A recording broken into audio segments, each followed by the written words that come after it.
ప్రజని గళం ప్రజాబలం AR5 news కి స్వాగతం. భద్రాద్రి కొత్తగూడెం జిల్లా అశ్వరావుపేట బస్టాండ్ ఆవరణలో మొక్కలు నాటిన ఎమ్మెల్యే జారే ఆదినారాయణ. ఈ కార్యక్రమాన్ని ఉద్దేశించి ఆయన మాట్లాడుతూ మానవ జీవితానికి చెట్లు ఎంతో అవసరమని, ఈ రోజు నాటి ఈ మొక్క అది పెరిగి పెద్దగా ఎదిగిన తరువాత చాలా మంది బ్రతకడానికి ఆక్సిజన్ అందించే తోడ్పడుతుందని, అలాగే ఈ బస్టాండ్ ఆవరణలో శుభ్రంగా ఉంచి ఇంకా మంచి మంచి మొక్కలు నాటి ఈ బస్టాండ్ లోకి వచ్చే వందలాది మంది ప్రయాణికులకు స్వచ్ఛమైన గాలి అందించేలా చూడాలన్నారు.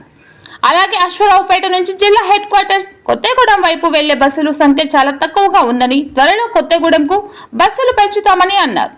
అలాగే ప్రయాణికులకు ఎటువంటి ఇబ్బంది కలగకుండా బస్టాండ్ ఆవరణంలో ఇంకా టాయిలెట్స్ ఏర్పాటు చేస్తామన్నారు.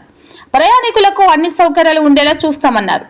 ఈ కార్యక్రమంలో కానూరు మోహన్ రావు, చిన్నంశెట్టి సత్యనారాయణ, సుంకవెల్లి వీరభద్రారావు, నండ్రు రమేష్, ముబారక్, వేముల భారతి, ప్రతాప్, మిండా హరిబాబు, పాండుర మహేష్, జస్ చౌదరి, తుమ్మరాంబాబు, తగరం ముత్తయ్య, వెంకన్న, ఈ రమాదేవి మరియు ఆర్టీసీ సిబ్బంది, కాంగ్రెస్ పార్టీ సీనియర్ నాయకులు, కార్యకర్తలు అధిక సంఖ్యలో పాల్గొన్నారు. AR5 న్యూస్ కొత్తగూడెం జిల్లా ఇన్ఛార్జ్ నార్లపాటి సుబ్బారావు. తెలంగాణకే కాకుండా ఆంధ్ర ప్రాంత సరిహద్దులో ఉన్నటువంటి బస్ స్టాండ్ చాలా సుందరంగా తయారు చేసిన ఆలోచనతో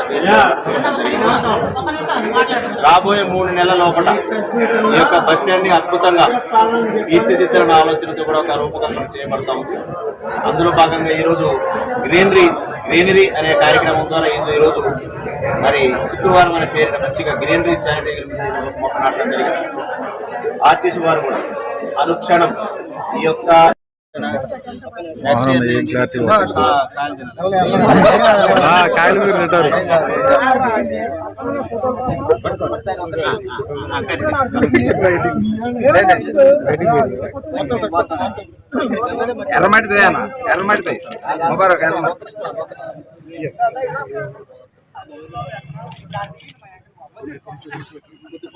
ఓకే దాని మీద